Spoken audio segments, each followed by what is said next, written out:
But most realtors, I mean, anybody can swing a dead cat and hit 5 realtors that they know. Especially in small town South Dakotas. Yeah, which we'll talk about that. My God, you're in South Dakota, which is hysterical. Oh yeah, Okay. Trust me, I laugh about it every day. Let's put a pin in all this for a second. Let's explain everybody where you're from, and then from that, let's segue into how we met, which is fucking hysterical. How we met and how we're now together in Las Vegas on my podcast. I know, and it's been. I mean, that was 12 years ago, and I actually have a funny story to tell you that I've never told you before. Okay. So from Long Island, New York.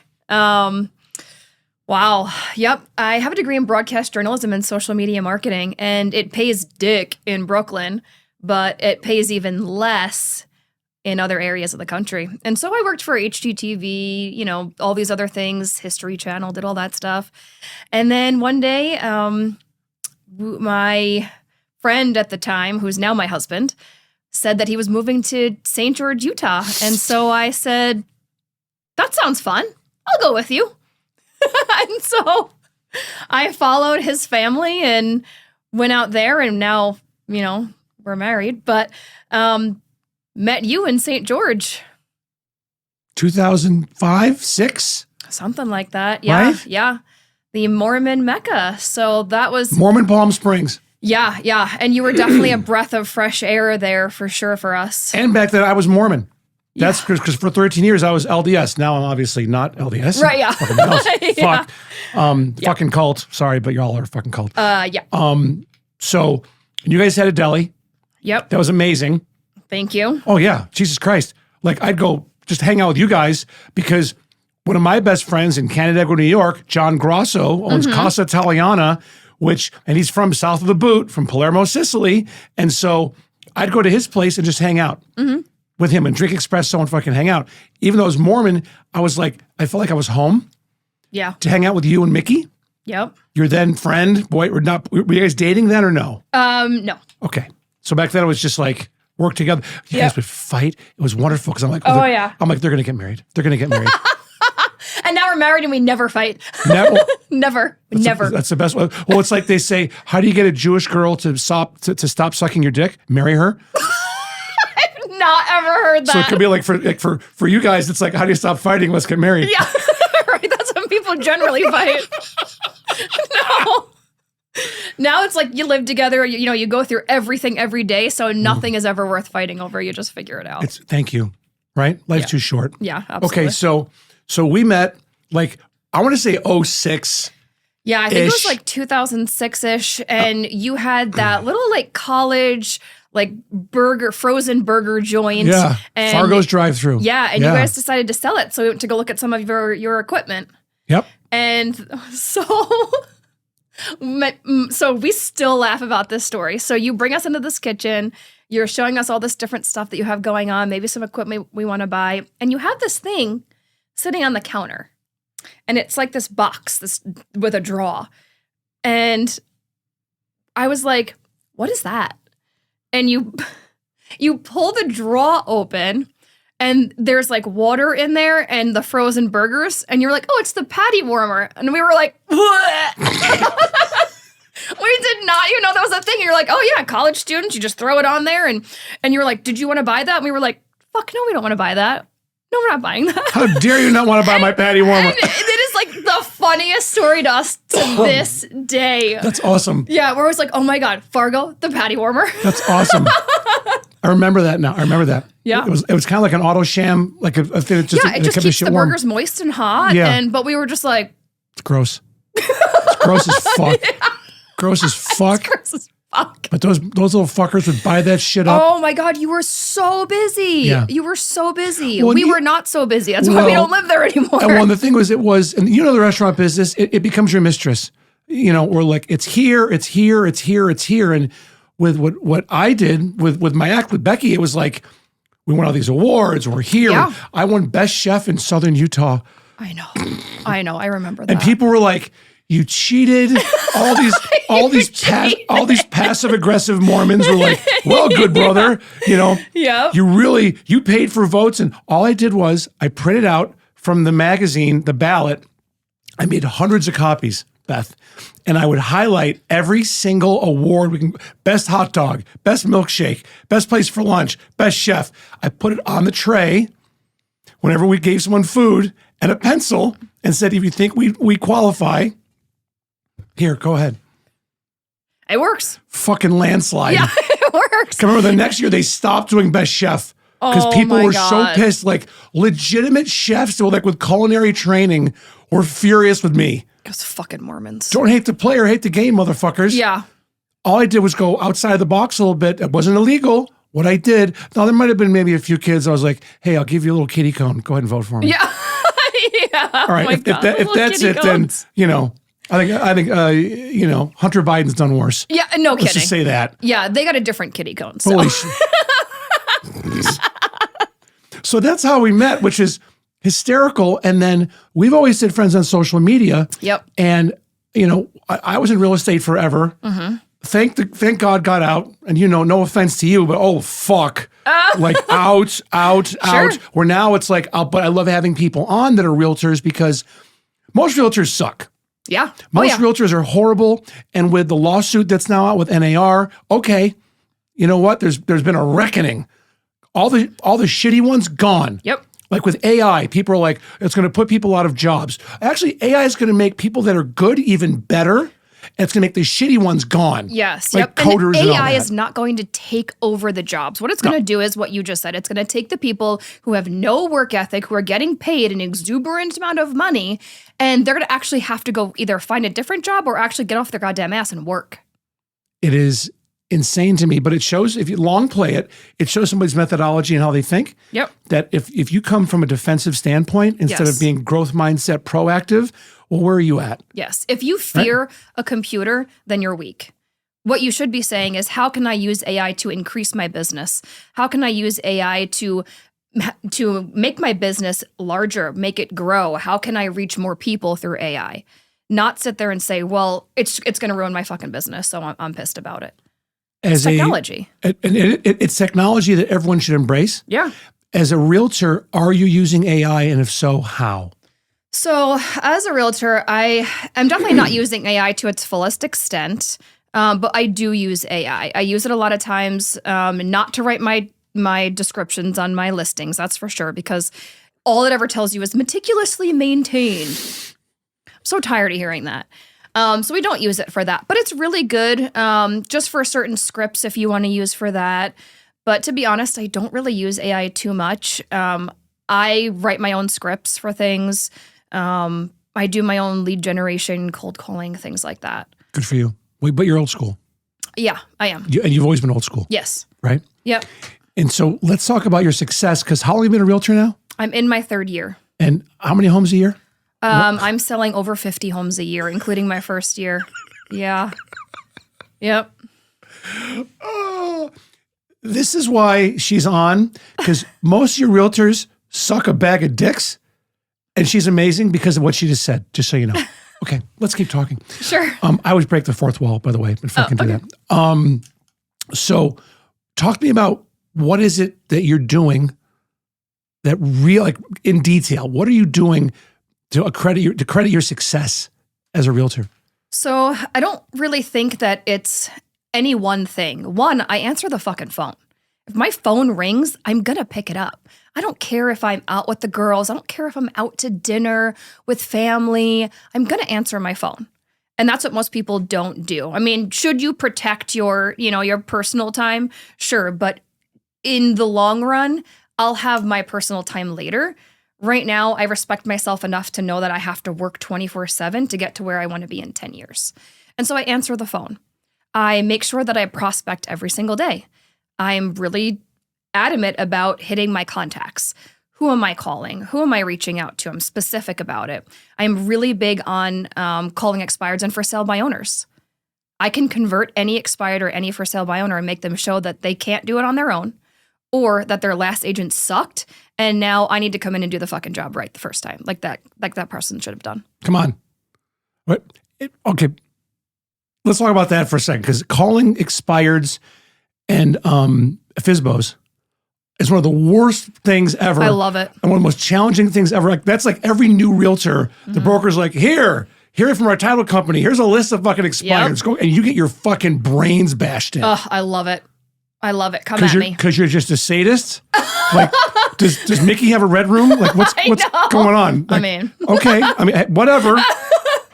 Brandy. Yeah. I mean, we'll talk after. Okay. Yeah, I love it. I love when a for sale by owner tells me that they're going to sell their house by themselves and they don't need me. And then I call them every Monday and Friday and I'm like, oh, no offer yet? Oh, nobody came through your open house? Sad. Just let me sell your fucking house. Or I'll call an expired and I'm like, you know what? These are all the things that your agent probably should have done and didn't. So now I'm going to do it and I'm going to get your house sold for you. Should have hired me the first time. How many calls does it take on average to convert a FSBO or an expired? So very rarely will you call them and they will say, yes, come list my house. So it'll take, I would probably say for sale by owner, you got to follow up for about 3 weeks because it'll be about 6 times because you'll call them every Friday and Monday of them feeling like a loser by telling you that their house isn't under contract yet. And an expired listing is usually about the same, maybe even a week or so less. Because what they're going to say is, well, now I feel like I'm losing time. I should have been back on the market and I'm not. And my neighbor just sold their house and this house just recently sold and they would have bought my house instead. Yep, absolutely. Okay. I know why what you're doing is working and it's a cultural thing. And people, like especially here in Vegas, you're in South Dakota. So is that Midwest? Is that considered Midwest? Yeah, I guess so. What? West? Midwest? West? Kind West? of the West, West? yeah. Okay. It's more of a slower pace. Mm-hmm. Right? Oh, we'll get to it. Yep. Let me hop on my fucking horse or send use a carrier pigeon or a raven to fucking, communicate with somebody. And people out here will say, well, he's East Coast. You're New York. Yeah. I'm New York. Which is different than East Coast. It's very different. Totally different than fucking East Coast. Yep. And East Coaster is the second hand on your watch does click faster. Mm-hmm. But if you're New York, it's a lot fucking faster. Oh, yeah. We need everything done the day before. Let's go. And the thing is, it's because if I don't do it right the first time, there are 75,000 fucking people behind me who want my job. And so I have to fight for that every single day. I have to be 75% better than everybody else just to even stay mediocre. And that is, you're like, ever go to the zoo?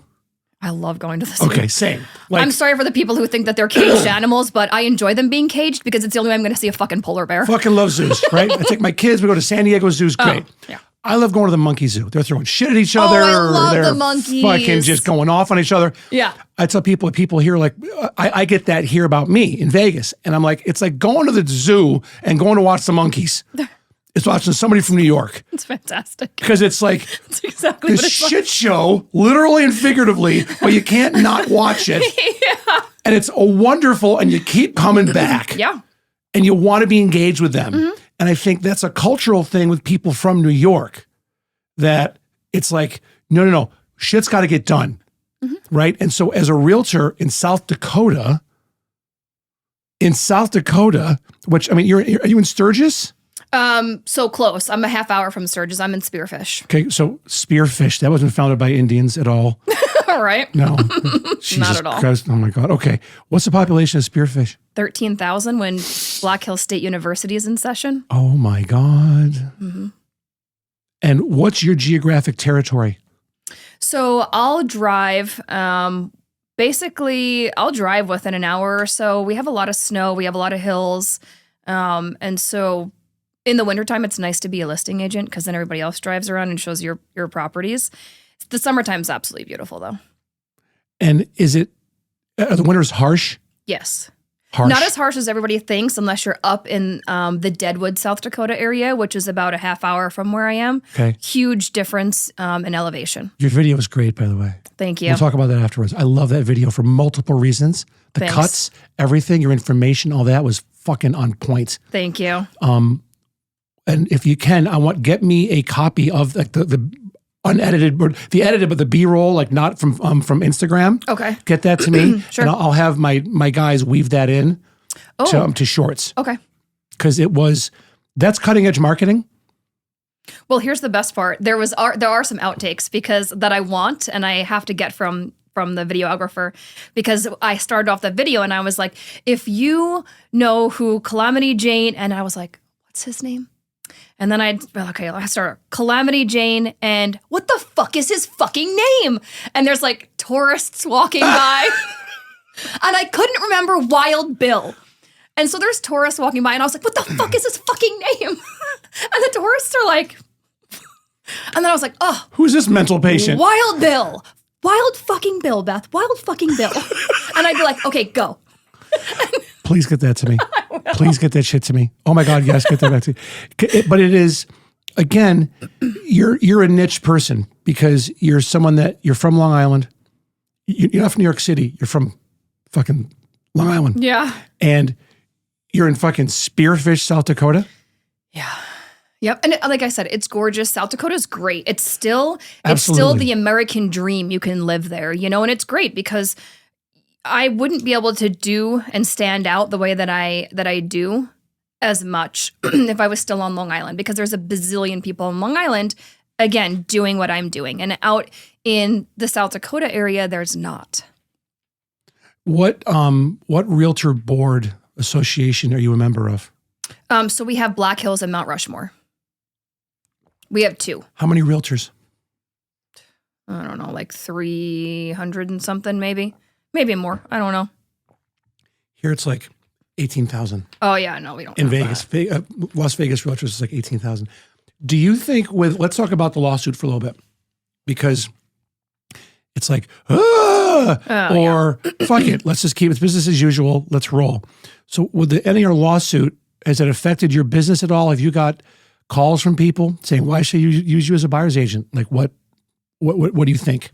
So to be honest, I'm a listing agent.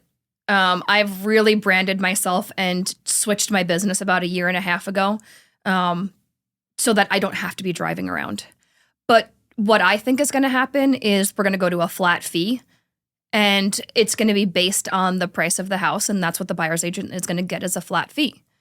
And I think that it's also going to take a lot of buyer's agents to a whole other level who actually care about the business, because they're not going to just out by us. And I don't know how it is out here, but out by us, people will just show people homes. They'll get a phone call. This agent will get a phone call, and they'll just go and show them homes. They haven't qualified them. These guys aren't pre-approved, and they just drive around the fucking hills like they have, all the time in the world. Now I think they're going to say, well, you know what? Are you working with another agent? Are you fucking pre-qualified? It's so bad out there that before anybody shows my listings, I don't care what the price point is, I ask if they've qualified their buyers, because I'm not going to waste my clients' time. Good for you. I'm not going to have them get their house ready, move the dogs, do whatever they have to do so that this schmo can show the house to somebody who they don't even know. What's the average sale price of a home? Where you are? The average price out by us is about $410, $430. Wonderful. That's what's the demographic mostly? Is it like retirees? Is it people that have Harleys? Is it, people that just want to be off the grid? No, we don't really have that. We have a lot of older people. And I would say during COVID, we had a lot of older people move by us. But now we're seeing families come in. It really depends on where you are. Sturgis, Spearfish, you'll see a lot of families. Lee Deadwood, you'll see a lot of single people. And then Rapid City is a mix. Deadwood's where all the single people are? Yeah, Lee Deadwood. Lee Deadwood? Yeah, so it's 2 towns, but they're so close together. So it's Lead and Deadwood. Lead? Or Lead? Yeah, Lead. Lead. Okay, Lead. So if I was single and I'm on Bumble, I'm going to be in Lead, Deadwood area. I mean, I wouldn't allow you to date any of those people, but I would definitely get your login and switch it to Rapid, but okay. But yeah. Fair enough. Just trying to get it's a casino service area, so it's all casinos and bars and restaurants, and so it's the single life out there. That's hysterical. And for you, in terms of, again, let's get back to the lawsuit for a second. Have you had questions from people about it? Like yes. And what are the questions you're getting, and how you're answering those questions? So a lot of times I'll get phone calls now, and it's, well, because I'm the listing agent, well, do I have to put a buyer's fee on there? Yes, absolutely. Until this is figured out in July, it's business as usual. And then my rebuttal to that, when somebody says, well, I don't want to, that's great. Do you want anybody to look at your house? Because if everybody else is still paying a buyer's agent and you're not, how many people are going to show your house? Dick. Yep. Nobody. Yeah. So I'm not the agent for you if you're not going to pay the buyer's agent right now. And even moving forward, if this does actually go through, I'm still going to tell my clients, you need to put something in there because nobody's going to show your fucking house if you're not paying them. Nobody's going to drive around the Black Hills, first of all, because it takes a lot of gas to go from rapid to spearfish to Sturgis. Drive around the hills and show your property when there's other people who are paying them to do that. It ain't 99 cents a gallon for gas anymore. And even if it were, pay the damn person to show your house. It's people, I think, well, realtors have always gotten a shitty, reputation. Oh, yeah, right? And that's gone on for time immemorial. However, now, it's like, well, why do I need a realtor? I can just go on Zillow. I can just do this. Like, no. Look if you're a dentist, you don't expect people to come to you for an oil change. Right. They come to you to get your fucking work on your teeth. Yeah. Right. And so just because you look at most realtors, and most realtors they're shitty. Yeah, absolutely. They're lazy, just not good. And that's why I said before, there's going to be a reckoning, with this lawsuit, which I think is a long time coming. But why don't you get a professional and get someone that's full-time? That's a full-time realtor. A lot of people make that mistake. Oh, well, she's my friend and she's just getting going and she doesn't really do this a lot. Okay, so you're setting yourself up for failure. Fantastic. You're going to hire Aunt Fern in her white Honda Odyssey. Oh my God. With the 6 kids stenciled in the back. Oh my God. She got the fucking cricket with the fucking stencils of the kids in the back, or they're all like Star Wars characters or whatever. Cute. Not really. Not really. And gross. You're going to hire her because that's going to make Thanksgiving less dramatic to represent you on the biggest, most stressful financial decision of your life. Mm-hmm. Yep. You're going to trust that person with hundreds of thousands of dollars of your money. It's the craziest thing to me. Yeah. Sometimes I'll say to people, great, so you know what? You probably shouldn't mix family, friends, and business because it never ends well. I've never seen, well, I shouldn't say that.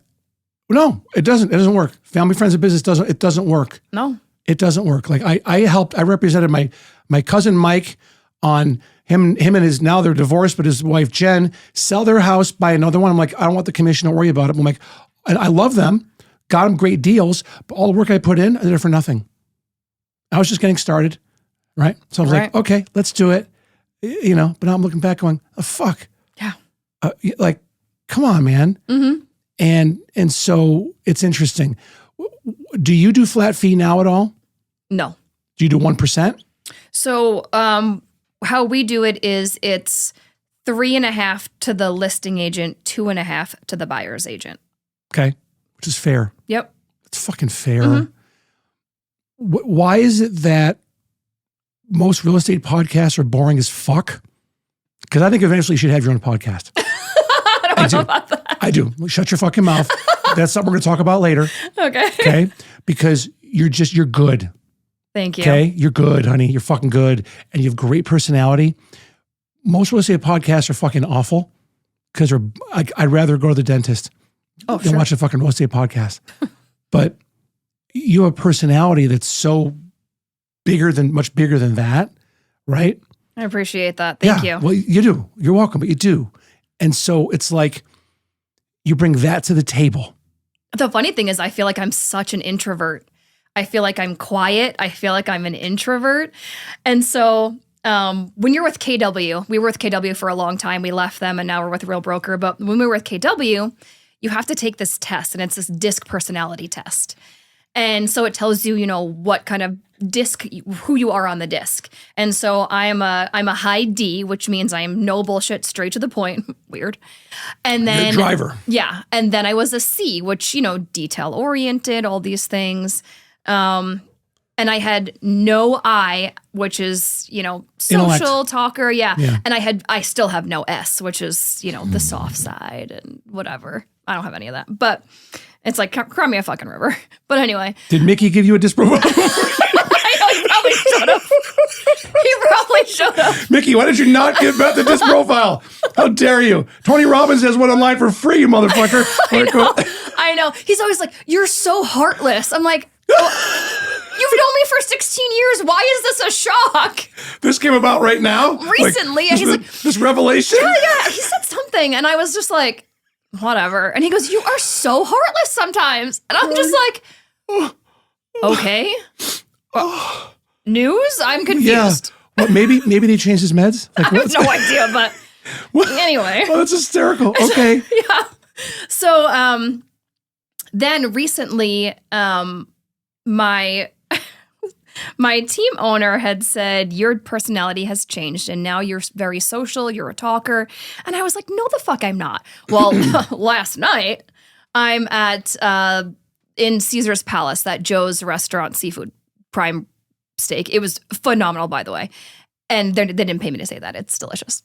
And so I'm sitting at the bar. I'm by myself. And this guy next to me is talking to me. His name is Bob. He's opening swim schools from Chicago. This woman next to me over here, her name is Ginger, and she's in orthopedic family stuff. She's here for a conference from California.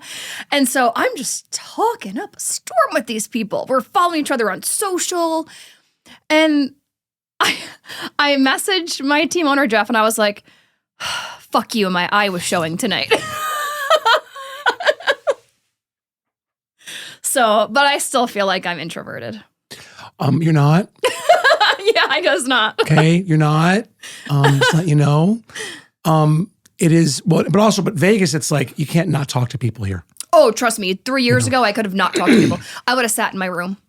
Well, that's, if you barricade yourself in your room and just order room service when you're here, okay, great. But for you to go out, everybody here is blah, blah, blah, blah, blah, blah. Like, I was gone for the day yesterday, came back from Orange County, and I love watching people on the plane, because if you want to see the best people watching ever, by the way, before you leave Las Vegas and you're at Harry Reid Airport, arrive super early to your flight and just sit and watch people. Oh, yeah. And watch the ones getting off the plane, like running to the slot machines at the airport to fucking with like their visor. And, oh, Jesus. Yeah, I know. Versus the people that are getting on the plane, they just maxed out their credit cards. I just cheated on my spouse. Yeah.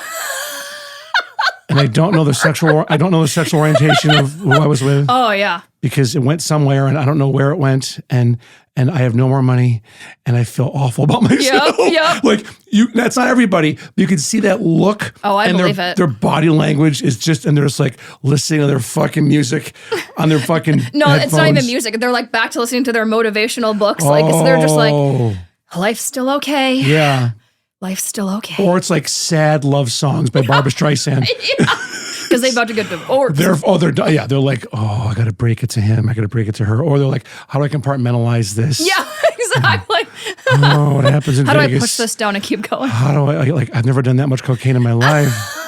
Right. What is this, 1997? Like, oh my God. Good hell. And so, but to me, and again, like I lived in Manhattan for a couple of years. I used to have people watching. The best people watching is Vegas Airport. Oh, I believe it. It's the best.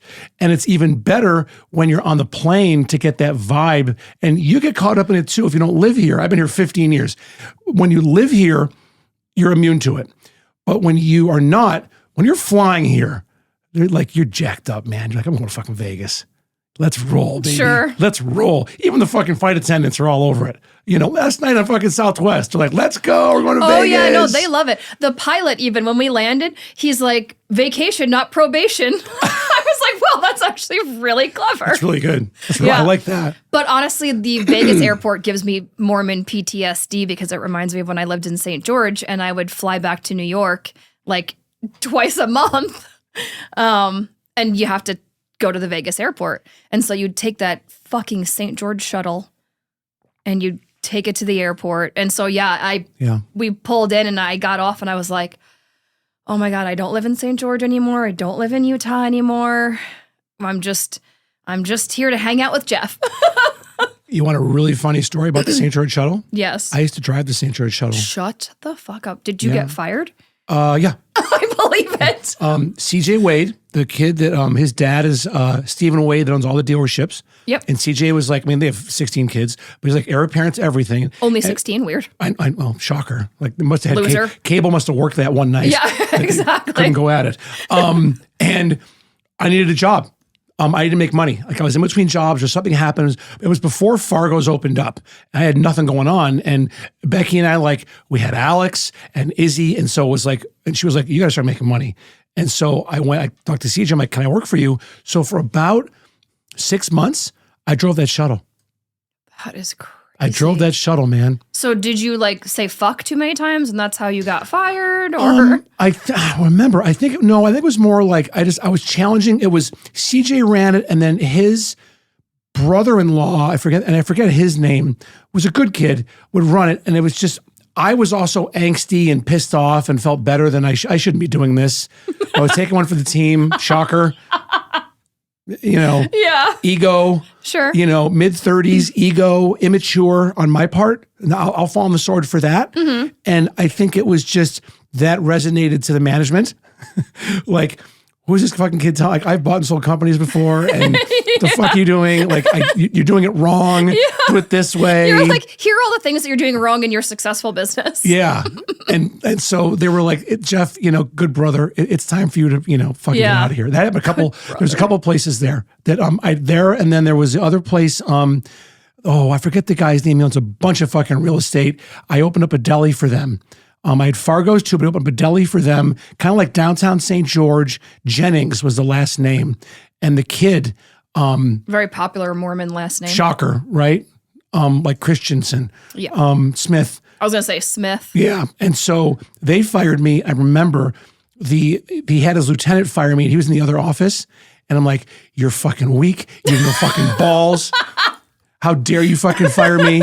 Because they were trying to tell me like what to put on the menu. Because I was making like named like menu stuff. Because like there's a really hot girl always came in. And Becky get furious with me. This hot blonde girl came in, so I was going to make a sandwich after her. Oh my God. Oh, yeah, I was fucking asshole. Giant fucking asshole. And but I remember like I'm yelling at this guy going, you're fucking spineless. That's amazing. You're fucking weak.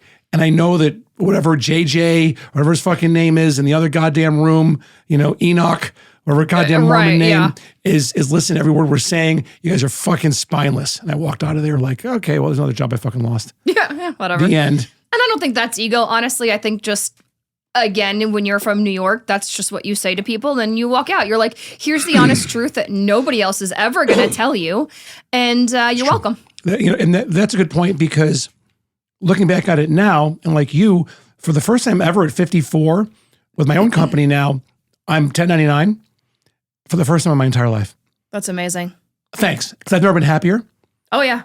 And now onboarding clients, like I flew to, Orange County, I was in Irvine yesterday for the day to see clients. I have people now I'm talking to in Montana, people I'm talking to in Denver that want to, I want to go out there and tell them what to do and work with them like on a monthly basis after that, moving forward. I just think that's so great. Just to see you go from the patty warmer to now is just... That could be the name of like my autobiography. Yeah, no, seriously. And it was this personality that you had at Fargo's. The whole time. And so you always had this larger than life personality that was just busting out of the seams in the burger joint. Mm-hmm. And then when you sold that and moved, it was just like, we got to get the fuck out of here. And, that really just started everything. It was, but it was bad. Like the restaurant went and was awful. And so we got fucked on that one. Becky and I got fucked on that. Still are to that one, but fine, whatever. It is what it is. But learned a lot from that. And like, I'm a very openly flirty, gregarious fucking New York guy. Yes. Where the Mormon culture is like, you can't have a platonic relationship with a girl. No, you cannot. Well, I grew up in the restaurant business. So I was 8 years old washing pots and pans. There was fucking salad girls and servers and fucking, like 80% of the goddamn front of the house, back of the house is women. Yeah. So for me to be affectionate, and we're not fucking. Right. We're just friends. Yes. Like to go out and drink and get shit-faced together and nothing happens, where that was a big problem with trust in my marriage. Sure. Because, she was thinking I was doing inappropriate things with people. What I was just thinking, like, she's like, I'm a narcissist. And my therapist was like, you're not a fucking narcissist. You're not a narcissist. You're not. And so that was a big one for me to get through therapy. Like, it was a big one to get through that. Now, like, the girl that I'm with now, who I've never been loved deeper by somebody in my entire life than Brandy McCowan. And she's hot as fuck. I mean, yeah, she is. Like, yeah, she is. like redhead, thigh gap, fucking everything. Like, holy shit. 43, age appropriate. And so, not creepy. And, but she's from northern Georgia, so has this southern hospitality. Oh, okay. And that southern charm that, she can cook. She's a 4-star fucking chef. Oof. She can cook the fuck out of anything. And it's like. What's your favorite thing that she makes? Okay. It's not the meal, it's a dessert she made. Okay. We went to, there's a place called Starkey Farm near her that we go to. It's our place to go. They have like, it's like a beer place, beer garden. It's outside, they play music. If fucking, there's ever gonna be a revolution that the don't tread on me fucking flags and everyone driving the Ram 3500 dualies, it's Starkey Farm, man. That's where everyone's hanging out. And it's the best. Like, that's our place, right? And they have fresh, like, they have raspberries and blueberries and strawberries, and they're in season. So last year I was out there, we picked raspberries. No, blackberries. Okay. These fuckers, I did a clip about it. These things were like human growth hormone, fucking like a Scottish man's penis. Like 3 centimeters. Easily. Wow. Easily. Okay. And for some reason I did, although I've never seen one, I did just get a really strange mental picture. So maybe hooked up with a Scottish guy one time. Please, nobody DM me for proof. You never know. Yeah. It's like, I can't tell, is that a thimble or a dick pic? I can't tell. All of a sudden I'm going to get like flooded with Scottish dick pics. I can't tell. Wait, these are progressive lenses. I'm trying to look to see. We just offended all these Scottish guys. I know. They're going to be like, you want that? Here's a picture. Hold on. Listen, here's a picture. Go to Walmart, get a new set of readers and take a look at this. Bitch. Yeah. Nobody do that because I will not be nice back. Oh my God. I will let you know how Shocker. small it is. Oh my God. Shocker. So we go to Starkey Farm. We get like 2 pounds of these blackberries. We go back to her house and she goes, I'm going to make a cobbler. Like, what? Now I'm like, first of all, I'm like, I was Mormon for 13 years. That's our love language is fucking cobbler. Oh my God. Like, it's like passive aggressivism and cobbler are the love languages in the Mormon culture. Yeah, no That's kidding. it. That's it. Those 2 things, full stop. Yep. And you usually get them both at the same time. Here, you probably won't like this. Yeah. But eat this while I tell you. Eat this, or else the adversary is going to take over. Yeah, exactly. You know, and you're like, motherfucker. She gets the vanilla bean ice cream, and she the whole thing. So it's like a scoop on top, so it's melting because it's warm. And I was like, oh, I have goosebumps now. I'm like, oh my God. Like, this was unbelievable. But she'll do like, she came here for a few days, months ago, went to Chinatown on Spring Mountain. There's a Chinese grocery store that I know of there, a Chinese supermarket. We go in, she's buying this and this and this and this and this and this and this. She makes like her own like take on wasabi. Oh. And was doing like just all this different shit with like fish and potatoes and ginger and. Oh my God. Beth. Sounds amazing. Beth. And this is, I told the story to the guys I was in Irvine yesterday. Because like, what was it, dude, that like just got you? And I go, well, 2 things. You'll love this. I go, when I was dating, because I met her on Bumble. Okay. Right? And so, but then I was 53, 52, and I'm an ass guy. I'm a tits and ass guy. Mostly I'm an ass guy. And most of the girls, age appropriate, in their 40s, the most horniest demographic on the planet is a woman who's single in her 40s. I have heard that. Oh I've my heard God. That, yeah. 40s, and I just turned 40. And they say 40s are like your prime. Mickey, take Pilates and buckle up. Start stretching and buckle up. Because, oh shit. He's going to watch this and fucking die. Yeah, I love it. I love it. And so I was dating girls here, but being an ass guy, a lot of the women here look like they got hit in the ass with a fucking plank. Sure. Yep. And I'm like, where are 2 wallets? Something. Jesus. I Give know. me some type of curvature. Yep. The Brazilian butt lifts is something. I know. Stop with your lips and put it in your ass. Yes. Yep. Oh my God. And so when we were talking on the phone for a good month, and I was taking care of my mom was sick, and my mom lived in Spring Hill, Florida, 45 minutes, or half an hour north of Newport Richey, north of Tampa, where Brandy is. So I was dating, went on dates with a couple girls in Tampa, nothing. Just nice girls, but nothing. we got on the phone and she's got this Southern accent. And I was like, oh, Jesus. And she's funnier than fuck. And she has an infectious laugh and she's naughty. Oh, she's naughty, dirty naughty. And I'm like, oh, I like this girl. And so when we met, she goes, I'm going to make you dinner at my house, which to someone from the South, that's like the ultimate, or someone from Long Island. Yeah, That's absolutely. like Sunday night, come very over, Italian, fucking yeah. pasta with gravy. That's fucking it. Yeah. Right? And so being raised by Roman Catholic Italians in upstate New York, for you to say, our first date is at my house. Oh, yeah, And she it's was like, huge. she's like, I have a guest room. You could stay there if you want to, no problem. And I was like, first I'm like, if I'm coming to your house, we're fucking. Yeah, I'm not staying in your fucking guest We're room. fucking. Yeah. If you have an ass, we're fucking. As long as it doesn't look like you fucking like sat down way too long on like a cement concrete bleacher for 6 hours straight and your ass didn't fill back out again. Yeah. We're fucking. Yeah.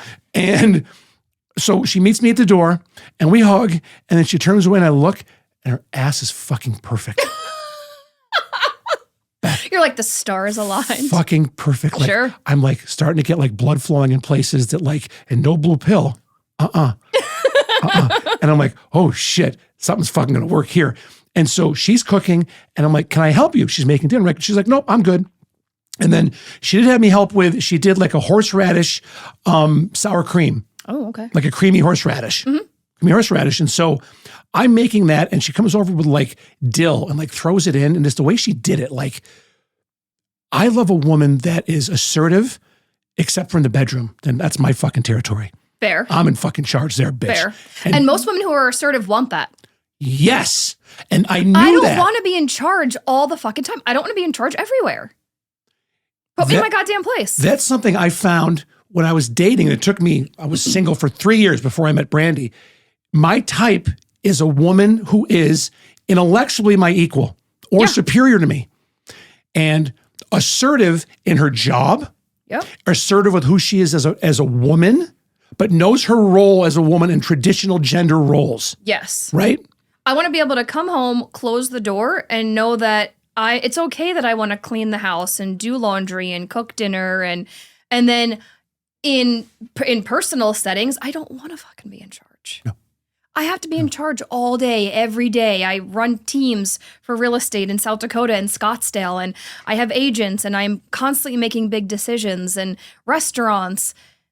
When I close that door, you fucking take charge. Mickey puts on the fucking construction hat and goes to work. Yeah. Fucking take South Dakota fucking Department of Transportation fucking minute work signs all around your goddamn house. Fuck yeah. But that's how it should be. Yes. And so one thing that Brant shows, she did that. And I noticed shit. And I'm like, that fucking turned me on. Just how she did, like with assertiveness to go, you need fucking some, some it was either scallions or dill or something she fucking put in there. But I'm like, God damn it. And so that turned me on. And then we ate, and I don't know if it was before or after dinner, but I remember she's in the kitchen and like I hadn't really like kissed her yet. I'm like, I'm gonna fucking do it. I think she wants me to. I remember spinning her around and we start like making out. She sits up on the counter and wraps her legs around me. Oh yeah. And holds me and we make out. I don't think I've ever had that in my entire life. Oh my God. And it was one of the most romantic gestures ever. And I was just like, oh my God. All over some dill. All over some fucking dill. And it was her dill, not my dill. Yeah. I'm never going to look at dill the same now either. What the fuck? And so that happened. And now this is what sealed the deal. We have this amazing I think she made like tenderloin. Was on the grill. She's all like, I'll grill. I won't. I got it. Okay, fine. So then for dessert, I'm like, I love Publix. Is the big supermarket in Florida. And they have good chewy chocolate chip cookies. I'll go, let me go to Publix. I'll get cookies. Don't worry. I'll make them from scratch. I have a recipe memorized. She made the best chocolate chip cookies I've ever had in my entire life. Oh my God. Ever. Like, damn, she's like Superwoman. Dude, she's unbelievable. She's my best friend. And she's in Tampa now, but moving out here by October, because her lease is up in July. So, And my lease is up in my place in October, so we're going to get another place together. Oh my God, congratulations. Yeah. And her ex is going to be moving to Lake Tahoe up north. Okay. And they get along great. Matt's awesome. And he lived 2 streets away from her. Mm-hmm. So they all get along great. And they have their daughter, Sophia, is 14, 15, and great kid. And so we're going to work on just, shared custody and going to make it work. But she was great because she talked to him and she goes, I'm moving out with Jeff. How are we going to make this thing work? And he wanted to get out of Florida anyways. Mm-hmm. Matt did. So the universe works in wonderful ways. Mm-hmm. I have no idea how we got on this entire fucking topic, but that's what happened. And now I'm like, for the first time ever, like, I'm in love. Yeah. Like, holy shit. That's holy amazing. Shit. Thank you. Like, and appreciate her. Yeah. For who she is. And this is what it was with you. And but it's her because she's fucking like, she's in charge. Like, she's a hospice nurse. Oh yeah. So talk about like the end of life. She's there with families, like consoling them, but also providing care for somebody in their last weeks, days, minutes, seconds of their life. Mm-hmm. And she's there in charge. Yeah. What greater power is that to be a supervisor of that kind of shit? Yep. You are doing it in a way, though, that is still so important to somebody that it's their home. Yes. And that's huge. And and there's a lot of emotion attached when somebody sells their house. And, you have to say, let's remember that your motivation. Let's talk about why you're moving, because people do cry all the time, which is why honestly, sometimes being as heartless as I am helps, because I keep their brain out of the emotional side, because I'm not going to sit there and cry with them where some agents do. And so I say, hey, you know what? I totally understand that this is really tough for you. However, let's talk about what your life's going to look like once you sell this house. And so I can easily take that emotion out of somebody and get them back on track for what their life's going to look like after that house is sold. I love the fact it's like a New Yorker transplant to fucking South Dakota as a real estate agent. So for you, was shooting fish in a barrel. And in a good way. Yeah. Because the thing is, for you, you're a very passionate, emotional, family-centric woman. Mm-hmm. And I know for a fact that you have not a big group of friends. It's a close, group of friends who they're your ride or dies, and they can 100%. Fucking call you at 3 a.m. and I have a flat tire. Like, I'm coming, bitch. Yep. I'm coming. Oh, yeah. Here I come. I don't have a lot of friends, but I do have a couple friends, and they are I'll do anything to help you. And I guarantee that transcends over to your clients that you work with. Yeah. Right? Yep. Because you're so confident who you are, you're fucking calling FSBOs and expires every Friday and Monday. Oh, yeah. Yep. Until you either get a contract signed, a listing contract, or a restraining order.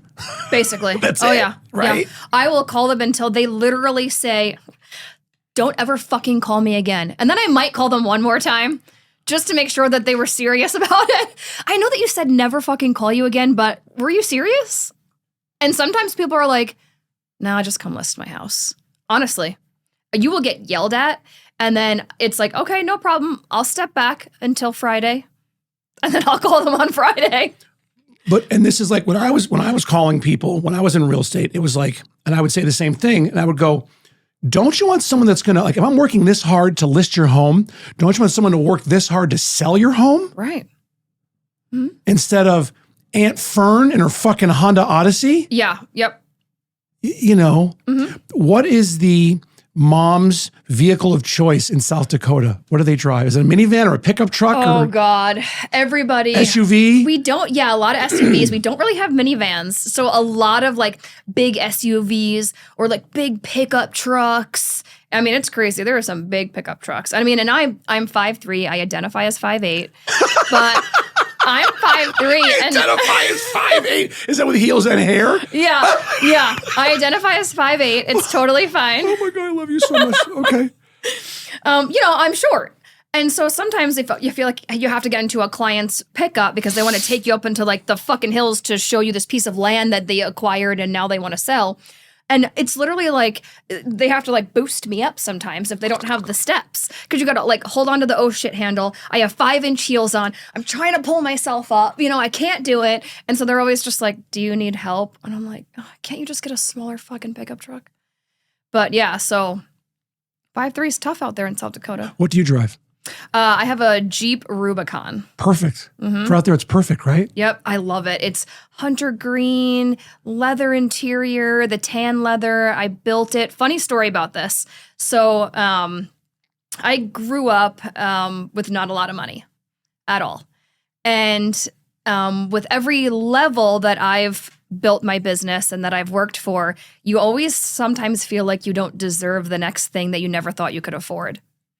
And so for a long time, and even up until recently, you have a hard time with that.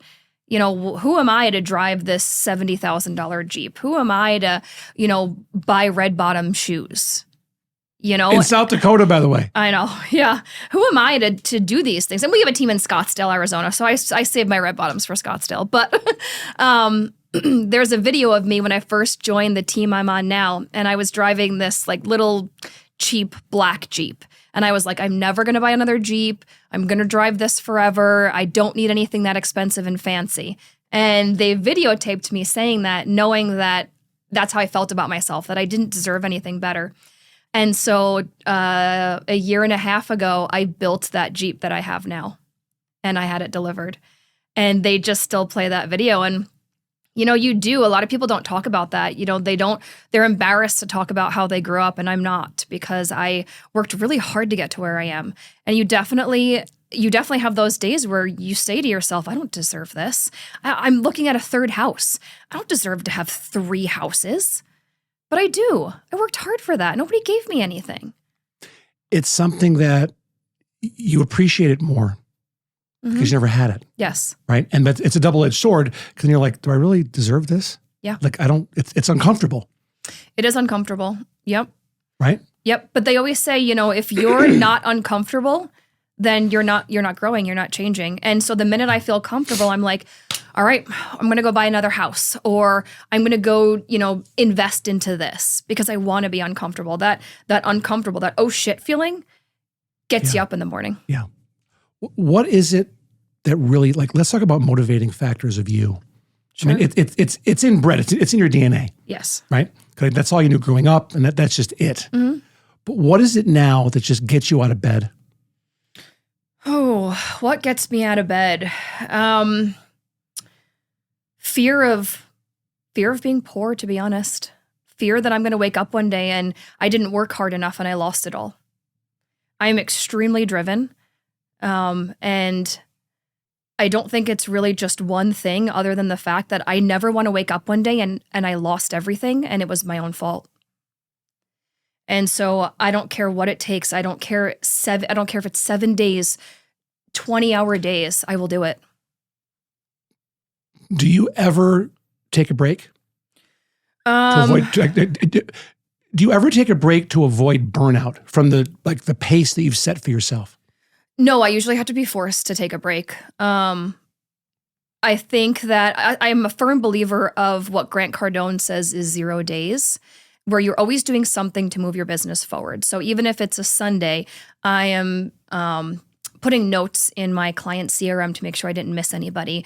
I'm planning my week out. I'm seeing what needs to be done. Did I forget about somebody? Did I not set somebody up on, you know, the right home alerts? I'm always doing something to move my business forward. To avoid burnout, I really just don't. I get to the point of burnout and then I say, you know what, I'm going to lay on the couch and watch Lifetime for 3 hours. And that's what I do. Do you do date nights with Mickey? You know, we don't really do like date nights. We just kind of go out and get drinks or dinner or whatever. That's a date. Yeah, That's date we night. don't really, it's for us. We don't like to say date night because it makes it sound like we don't find time for each other otherwise. Fair enough. And we always find time. So yeah, it's just about going out and grabbing drinks whenever we're both available. It's free advice, so take it for what it's worth. And it's something I do now with Brandy's. Every year, we go on vacation somewhere. Like we went on a cruise last year, we're going on a cruise next month. And it's just to get the fuck away, right? No work, you know, and you just go. And it's a great way to recharge. Because you guys don't have any kids, do you? No. So it's Well, like, he has 3 from a previous marriage, but they don't live with us. so yeah, so you're empty nesters, Yeah. right? Basically, and that's a biggie that if I was younger and married again, I'd be doing with my spouse is at least once a year, and you plan it together, like pick it, and then there's always one person. Like what happens? Like we love Virgin Cruises, Okay. 18 and up, no kids. Oh, It's fucking awesome. It's Richard Branson. It's fucking great. okay. I went on my first cruise last year. We go to Miami. This year we're doing it. We do 2 nights in South Beach. We stay there first, which is wonderful, and then a 4-night cruise out of Port of Miami. And we love it. And I book it. I pay for it. She books all the reservations for the restaurants and does all the shows and all that shit. Nice. It's all Brandy. There's all because she loves doing that shit. No, yeah. And it's for our relationship. And as like when she comes here and we live together, we'll do that more often. Right. And it's for me, my battery is always full when I'm with her. Yeah. Right? Yep. And I know that yours is with Mickey. And so that's something I would impart upon you, the both of you, is make time, pick somewhere. Fucking Canada, Hawaii, Mexico, France, fucking somewhere. And be like, let's go. Let's fucking go. Look at Costco, Costco.com. Their travel, they do package. Their packages are great. Okay. I took Jack to Disney World in February. Oh, yeah, I did see that. And did the whole thing was like I fly Delta, stayed at the Waldorf Astoria, Orlando, went to Disney World for 5 days and did it all through Costco and saved thousands. Yeah, I did see that. And we had a blast. Like I take my kids on vacation, every year now. I take them together and separately. I work hard to do that. Yep. And then take Brandy somewhere. That's awesome. Yeah. Well, it's also like, my mom passed away last year, and it's like, and I was like, the last 6 months, I was flying out to Tampa every other week, flew her out here. She was here for about 3 weeks and passed away. Yeah, sorry about that. Thanks. Thank you, but it's like, and Brandy said it the best, man, because I talked to her at the very end, and she's like, Jeff, she had a good death. You gave her a good death. Sure. And that's all. As an only child raised by a single mom, like I love my dad, but my parents split up when I was in 6th grade. So my mom was one that basically raised me for the most part. Right. And she did the best job she could do, and so all I could do is do the best job for her at the end of her life to help her. And I know that like we had closure. Yeah. I still talk to her. Yep. Pictures of her at the house. Yeah, you have closure. And you have closure about it. But it's something that when that happened, I was like, I need to make more time for me. And that's when I doubled down on doing this. That's when I doubled down spending more time with my kids, Brandy.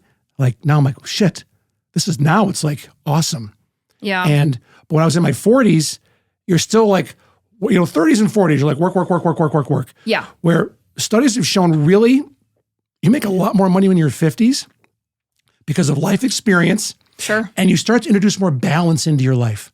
And I do know, and people always tell me, and I'm a real estate coach. I coach agents, and I coach them on being happy in your personal and professional life. And I don't practice what I preach. And so a lot of times they're like, well, when was the last time you took a break? And I'm like, oh, I'm sorry, is this your coaching session or mine? How dare you? Like, mind Fuck your fucking yourself. business.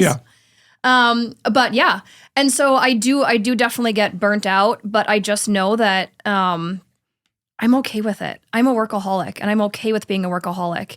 I want to feel like, and as a driver, you never fully feel satisfied and successful, but I want to feel more satisfied and more successful than I do now. And I definitely have big goals for myself. And until I reach those goals, which realistically, when I reach those goals, I'm going to be like, that was great. Those were easy. What are my next goals that are too hard to reach? But I just want to make sure that I never look back and I say to myself, you could have done more. That's never going to happen for you. I hope not. It's never going to happen. I hope not. It's always not going to happen. I want to walk into a room and I have zero, we take this like narcissism test or whatever, this ego test, and I have zero narcissism. I have zero vanity narcissism. I'm all about helping other people and doing things to better my life, not so that everybody else thinks it's better, but so that I feel fully satisfied. But I want to walk into a room and I want to stand out. I want people to think I'm powerful and I'm smart and that I have something important to say. And so right now, when I walk into a room, I don't feel that. And so I need to get to that level of success where I walk in and people say, we don't know who she is, but she probably does something really successful. I don't know if that ever even happens, but that's what I want. It's not going to happen because you're going to keep pushing yourself. You're always going to be looking in the mirror. The mirror is going to be your biggest motivator. Yes. Always. And you need to give yourself grace with who you are right now and where you are in your life and what you've accomplished. Yeah. And just take time throughout the day, every once in a while, just go, it's pretty cool. Yeah. And I don't do that. I never stop and smell the roses. Yeah. And that's something that a lot of my friends, a lot of people I've had on here, I've had hundreds of conversations like that. And it's the one thing that successful people all have in common is they have a challenge giving themselves grace. Mm-hmm. It's the hardest, when you're a driver, the hardest thing you can do is say, I did a good job. Yeah. Because you never feel like you did enough. You never feel like you did a good enough job. When you can do that, you've reached like Obi-Wan Kenobi, Yoda level fucking happiness and balance in your life. Yeah, I believe it. Regardless of what occupation you're in. Mm-hmm. But anyone that's successful, really successful, the challenge is themselves giving themselves grace. And then the ones that do give themselves grace have gone, like, and I'm living proof of that. Sure. Like, I've never been happier. And like, I was like 6 months ago shitting my pants going, I'm not working for a multi-billion-dollar company anymore for the first time in 10 years. Mm-hmm. Not being a title rep or not being in real estate. And yeah. But now I'm like, I can fucking sling it and say what I want about who I want. And like I was showing the guys yesterday, my most watched videos for here is how I parent. I have one at like 2 or 3 million views. And that's probably so liberating. And I just talk about how I don't coddle my kids. Yeah. And my kids are great. Mm-hmm. My kids are great. And how I teach my kids growth mindset. Like the one video that's gone nuts is the 3 words I say to my kids the most isn't I love you, it's figure it out. I did watch that one. Yes. And people are like, yes. You abuse your kids, you don't, and I'm like, and I tell all of them, my response is, there's episodes with Jack and Alex. They've been in here as guests. Go watch those episodes before you throw that rock at your own glass house. That's what my mom said to me. I think that's probably more of like a New Yorker thing. Go figure it out. It was always go figure it out. And you see this? This is why I have zero emotion. This is how I grew up. I was like a kid. Okay, Mom, I love you, but do you see this? This is the smallest violin in the world and it's playing your song. Well, of course I'm fucking heartless. I fucking hate it. That's why everybody in their 40s and 50s from the East Coast, from New York, were in therapy. We were all in fucking therapy. Maybe that's where I'm going wrong. Maybe I should go to therapy. We're all in fucking, Oh my God. I think the therapist, I'd put the therapist in their place. Well, that's also it's like Goodwill Hunting. Like you're going in there and fucking with people, and so you meet Robin Williams, and you're like, oh shit, I know. That's what happened with you. Especially fucking Spearfish, South Dakota. I know. Jesus, you'd be telehealth a good the therapist is going to need therapy after they're done with me. Hi, Jim. Can we talk, please? I had an hour with Beth again. I had an hour with Beth again, and oh my God, what a shit show she is. Yeah. Like, Jesus Christ. Just sitting there stone cold. Her feet are sweating on the Zoom. You're talking to her. She's going through like her therapy manual on what to fucking do. Like an employee guide for fucking McDonald's. Like, what the fuck do I tell this poor woman? So her screen keeps like going off and she's like, oh, sorry, technical difficulties. Oh my God. Honey, I think that give yourself grace. And that's just from one friend to another. And I adore you. Thank you. You're welcome. You are a Bugatti Veyron. You are a 12-cylinder supercar. Okay? But you're running on like 9 cylinders right now. Yeah. And if you want to get to be popping on all 12 cylinders, to go into fucking Milan to the fucking fashion show on your Bugatti, like, give yourself grace. And when you feel yourself like your heart's racing, you're overthinking shit, and physically, like, you'll pin your tongue to the roof of your mouth. That's what people do. I do it too. And it's like then your jaw clenches up. Yes. Release your tongue, release your jaw, breathe. And it's a great line. Tom Hanks said it in a podcast. This too shall pass, good or bad. This too shall pass, no matter what's going on. And we're here for such a short amount of time. It's like, what are you leaving as a legacy to those around you? Yep. To those that love you, to Mickey, to your friends, right? Yep. To your clients that will remember you. And it should be 100 years from now. But like I parent every day like it's my last. Sure. That's what I do. But that's what I do now also in here. And when I work with people now, they're clients of mine, it's like, I'm never going to see them again. So I need to tell them everything. And I always give, like yesterday, they had their marketing director in, this wonderful girl, 30 years old from Southern California, brilliant savant, but I have to also give a disclaimer ahead of time. I'm like, okay, honey, look I'm from New York. I say fuck a lot.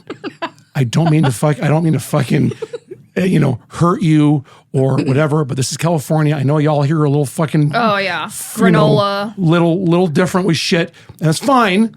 I don't hate on that. But I know that like you look at stuff differently than I do. And whatever I say isn't coming from a point to hurt or offend you. She was like, you're fine. I grew up with brothers.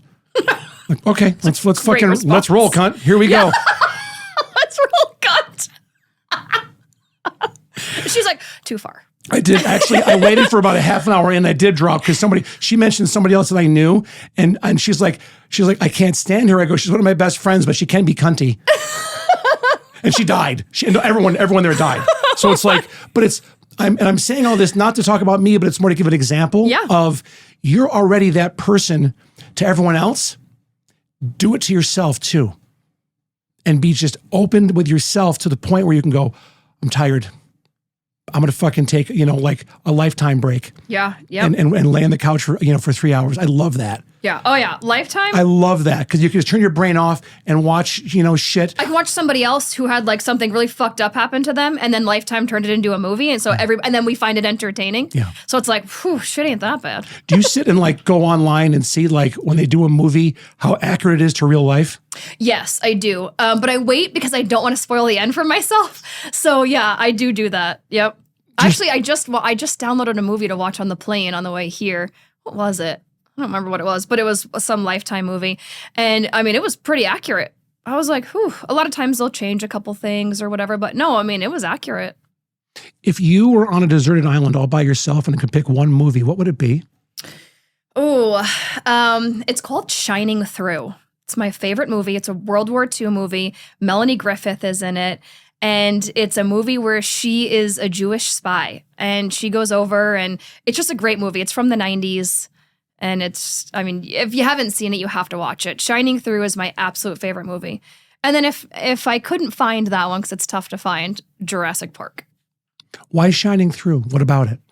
I love the fact, and this probably is a recurring theme in my life, is she was this powerful woman who wasn't afraid. And she was a Jewish woman living in the States who was brave enough to go over to Germany and be a nanny for somebody who was really high up in the Nazi party. And she was trying to get these plans that they had for a bomb. And it was just like, wow. And just all the different things she went through. And it was obviously fantastic acting and all these things. But yeah. Do you have female role models? Yes. Who? So I would have to say right now, there's an agent in Scottsdale. Her name's Shannon Gillette, and she's definitely my role model. And I got to be on stage with her a couple weeks ago in Scottsdale. And I got to be on stage for Real Broker, just talking about what it looks like to build teams in real estate. And then she spoke shortly after. And I went up to her and I was like, I just want to come up to you. And this is not something that I would normally do. I was like, but I really admire you. And I just love her. She's the one who got me starting to do the videos that I'm doing now. From watching her videos? Or Yep. What is it about her that motivated you to like get out of your comfort zone and go up to her? Because you don't kiss anybody's ass. No. And you didn't kiss her ass either. You're just No. giving her praise. What was it that she did to motivate you to give her praise and be uncomfortable like that?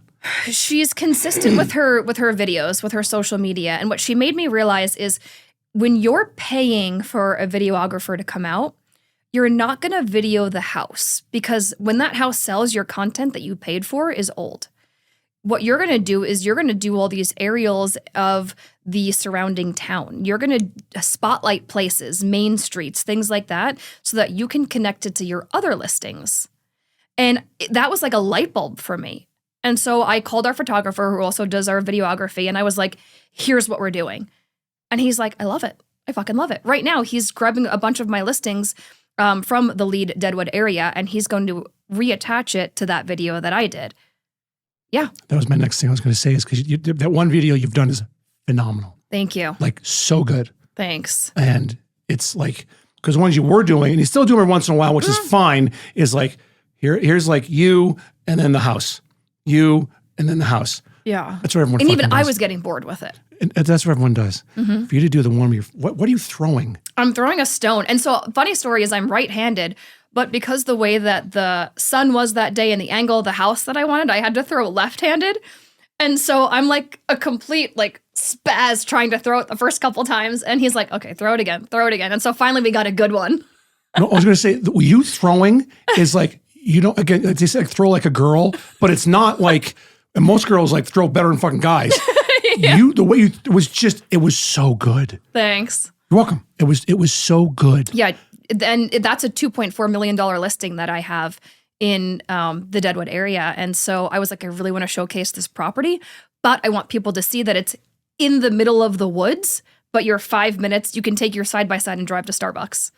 And so we were like, let's do it this way. So I was like, this house is just a stone's throw away from, and then I threw the stone and he threw the drone up at the same time. That's the kind of stuff that you got to start leaning into. Start doing more of that because it catches people's. You got 1.2 seconds. People are scrolling to get their attention, and you do that. Jesus. Yeah. I mean, that's back up the Brinks truck, man. Come on. Yeah, and that one's up to almost 700 views, which isn't a lot, but it's a lot for my other videos. Wonderful. Thank you. It's wonderful. Can you put that stuff in Zillow? Can you put that type of those kind of videos in Zillow? So it's called. I think it's called like Premiere something. It's new that you can do, and you can premiere certain properties. And so we've actually started talking about that, where you can put these other little things into Zillow. Do it. Yeah. Do it. Yep. I want to say in closing that I started doing this about a little over a year ago, some 16 months in, and it was all real estate agents. And when I left Fidelity as a title rep, because they were paying for a lot of this, and I was like, I'm done with real estate agents. I'm done. I'm fucking done. And I really, since then, haven't had that many on. I know. I actually looked up, and the past couple women that you've had on were porn stars, and then a politician, which I thought was a fantastic combination. We're by wonderful, the way. and all have become, or either were dear friends of mine now, and they're wonderful people. Because I'm more now about powerful people that are powerful in terms of their entrepreneurial spirit. I don't care what you do for a living. Right. And to have Alexis Fox come in, who's one of the biggest porn stars on the planet, adult film stars on the planet, we're dear friends now. That's awesome. We text all the time. Like, she's referred me other people, and there's other now adult stars. I've got 2 more that are heavy hitters that I'm not going to say yet, that are coming in. And it's talking about... You're like, no pun intended on the heavy hitters. and they die. Like, we don't talk about the industry that much. It's more about, like, with Alexis, she has her own line of coffee. Oh, yeah. There's a boxer out of Florida that she promotes and sponsors. She produces and headlines. She's the MC of a comedy, like a comedy battle thing, like tours the country with comedians. And That's great. She's diversifying her income. Yeah. And I'm drawn to that. Yeah. I mean, how long are you going to, be a porn star? One day you're going to wake up and you're going to be like, you know what? The Chuck is done. Honey bunny. And that's what I said to her is, I go, you're a lot like a professional athlete.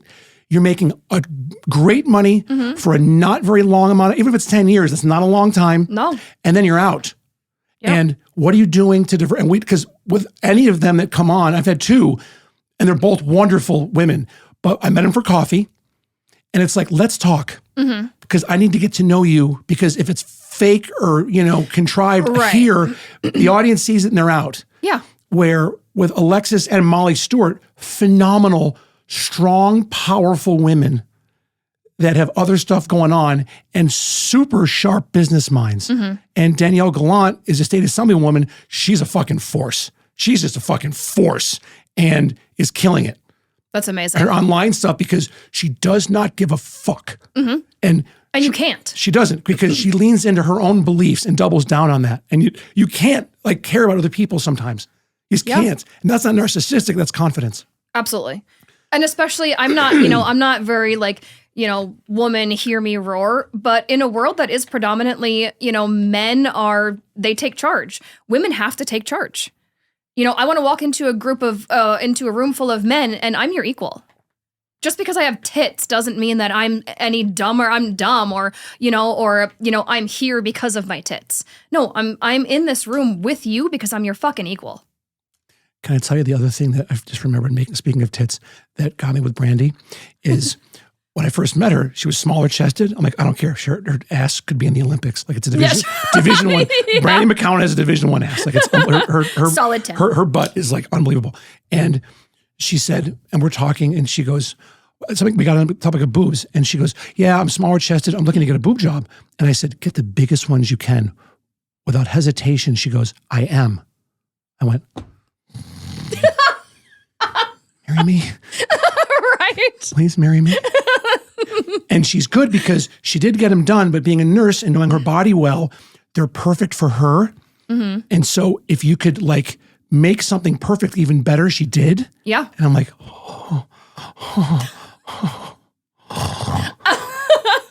holy hell. That's awesome. So I thank you for coming in. Thank you. Honestly, thank you. It was something like, getting back what I said before is I'm picky with who I bring in here.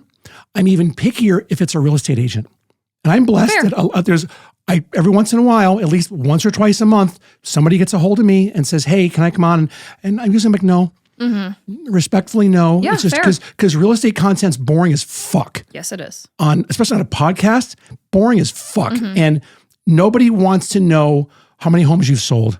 Nobody wants to know how many awards you have. Oh, yeah. A lot of them realtors have paid for those awards themselves. Yes, they have. Right? Yep. So it's total horse shit. And so you work so hard and you've done so well. And I know your story behind being a realtor. When we started talking, was like, get your ass in here. Get your ass in here and let's have a real talk. Yeah. And if anything, let's do this like again in like 3 or 4 months, or whenever you're at a certain benchmark where you've hit stuff, or there's like, you got a bunch of stuff you want to talk about. Yeah, absolutely. You know? And just start like thinking about, this would be good, this would be good, this would be good. And do that. But I can't thank you enough for coming in. Thank you. You're an absolute superstar, and it's a joy to have a front row seat to watch your success. And same for you. Like I said, what a difference. Thank you. It's fun. You're the best. Thanks, honey. Thank you.